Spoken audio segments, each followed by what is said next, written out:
Hello and happy 5th anniversary Angel Wings International. Congratulations po sa lahat ng staff, especially to the owner, Sister Elani. Congratulations sis.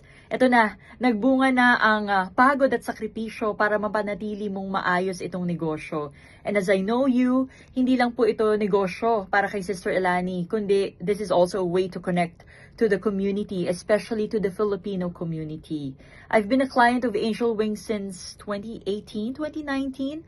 Tingin ko po kung kailan pa nagsimula yung negosyo, nandun na ako eh.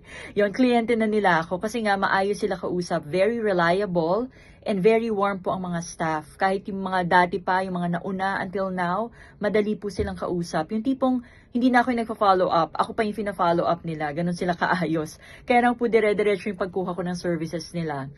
And to be very honest, I'm chatting now with some of their staff. Ayan, hello yan kila Nicole dyan sa office nila.